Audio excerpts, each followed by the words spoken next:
Sa isang maliit na baryo sa gilid ng bundok, tahimik ang pamumuhay ng mga tao. Ang mga kubo ay magkakalapit at halos lahat ay nagtutulungan. Kaya ang bawat araw ay puno ng tawanan at ingay ng bata. Ngunit sa kabila ng payapang tanawin, may isang babaeng kilala sa kabaitan.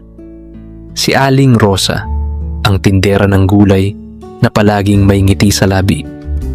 Araw-araw, maaga siyang bumabangon upang alagaan ang kanyang maliit na taniman sa likod ng bahay.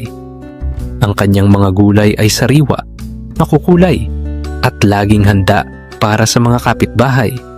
Kahit maliit lamang ang kanyang kita, hindi niya pinipigilan ang kanyang sarili na magbigay sa nangangailangan. Kapag may dumaan at humihingi ng tulong, si Aling Rosa ay laging handang mag-abot. Halimbawa, isang araw, humingi ng ilang kamatis si Mang Ben, isang matandang mangingisda. Hindi nag-atubili si Aling Rosa at buong puso niyang ibinigay ang pinakamahusay na kamatis na maaari niyang ihandog kahit wala pang bayad. Ang kanyang kabutihan ay mabilis kumalat sa buong baryo. Lahat ay humahanga sa kanya, lalo na ang mga bata na palaging pinapapasalamat sa kanya sa bawat simpleng tulong. Ang kanyang tindahan ay tila maliit, ngunit sa puso ng bawat tao, ito ay puno ng liwanag at saya. Kahit minsan may pagod o sakit, hindi siya nagrereklamo. Para kay Aling Rosa, ang tunay na yaman ay nasa pagtulong sa kapwa. Ang kanyang puso ay bukas, at ang bawat araw ay pagkakataon upang ipakita ang kabutihan sa mundo. Sa kabilang dulo ng baryo, nakatira si Aling Digna, kilala sa kanyang kasakiman at katigasan ng puso. Ang kanyang tindahan ay mas malaki at mas kumikita kaysa kay Aling Rosa, ngunit bihira siyang magbigay sa kapwa. Kapag may dumaan at humihingi ng tulong, palaging sagot niya ay, "Hindi pwede. Bawat butil ay sa akin." Si Aling Digna ay hindi nakikihalubilo sa komunidad. Madalas niyang pinupuna ang kabutihan ni Aling Rosa at sinasabi sa sarili, bakit palagi siyang hinahanga? Wala naman siyang kayamanan.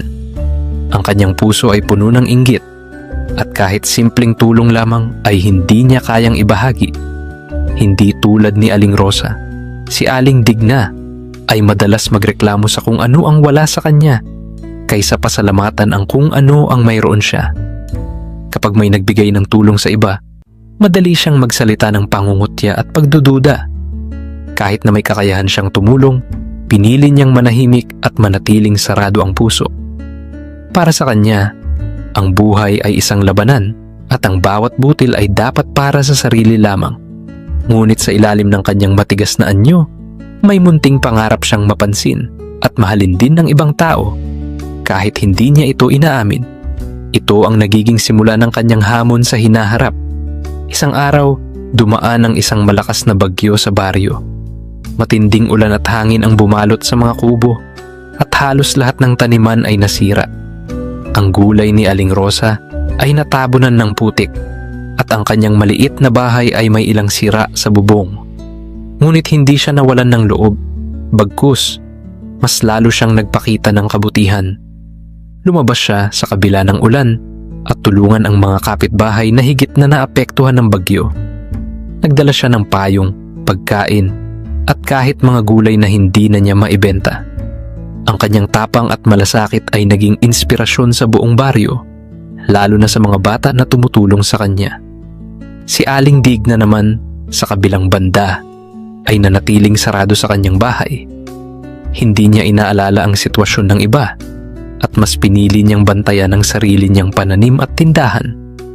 Ngunit sa kabila ng kanyang pagsasarado, siya mismo ay naapektuhan ng malakas na hangin at nasira ang kanyang bubong.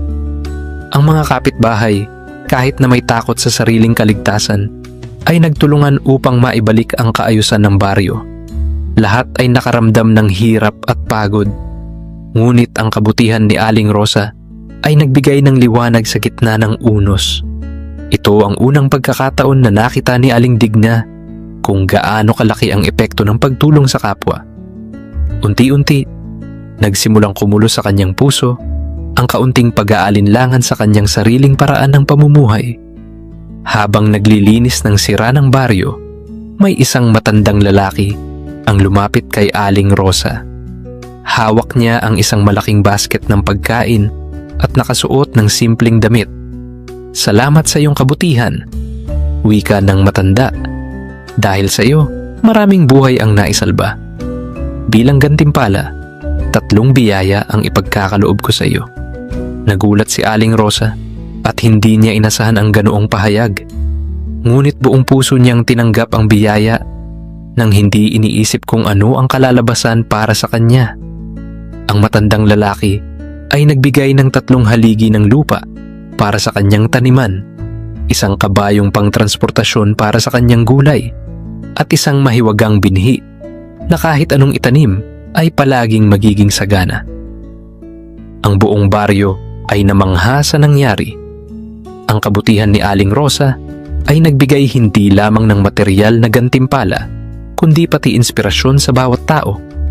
Ang mga bata at matatanda ay natutunan na ang pagiging mabuti ay may sariling gantimpala at ang tulong sa kapwa ay hindi nasusukat sa dami ng ibinibigay, kundi sa intensyon ng puso. Si Aling Digna, sa kabilang dulo, ay nakamasid sa pangyayari. Nakita niya ang kabutihan na nagbunga ng himala at ang kasakiman na nagdulot lamang ng paghihirap. Unti-unti, ang kanyang puso ay nagsimulang lumambot at mag-isip ng pagbabago. Ang insidenteng iyon ay nagsilbing paalala sa buong baryo. Ang kabutihan ay laging may gantimpala at ang kasamaan o kasakiman ay may katapat na kaparusahan. Ang aral ay malinaw at tumimo sa puso ng lahat. Paglipas ng ilang linggo, si Aling Digna ay nagsimulang baguhin ang kanyang sarili. Unti-unti siyang naging mas mabait, nagbahagi ng kanyang ani, at nakisama sa pagtulong sa komunidad. Nakita niya ang ganda ng pagtutulungan at kabutihan, at napagtanto niya na mas masaya ang buhay kapag nagbibigay at tumutulong sa iba. Ang baryo ay muling bumangon at naging mas matatag pagkatapos ng bagyo. Ang lahat ay natutong magmalasakit sa isa't isa, at ang kabutihan ni Aling Rosa ay naging halimbawa para sa bawat isa. Ang mga bata ay patuloy na nag-aaral ng kabutihan at ipinapasa ang kwento sa susunod na henerasyon.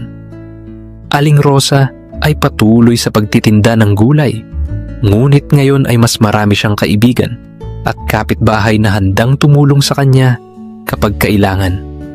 Ang kanyang simpleng kabutihan ay nagbigay ng matinding epekto sa buong baryo. Ang kwento ay nagturo sa lahat ng isang mahalagang leksyon. Hindi mahalaga kung gaano karami ang iyong yaman o ari-arian. Ang tunay na kayamanan ay nasusukat sa kabutihan ng puso. Ang pagtulong at pagmamalasakit sa iba ay hindi lamang nagdudulot ng biyaya sa kapwa, kundi pati sa sarili. At sa bawat umaga, habang nagbubukas ng tindahan si Aling Rosa, ang ngiti niya ay nagpapaalala sa lahat na sa kabutihan may liwanag na hindi kailanman mawawala. At tandaan, kung nagustuhan mo ang ating kwento, huwag kalimutang i-like, i-share at mag-subscribe para sa mas marami pang kwentong bayan na kapupulutan ng aral.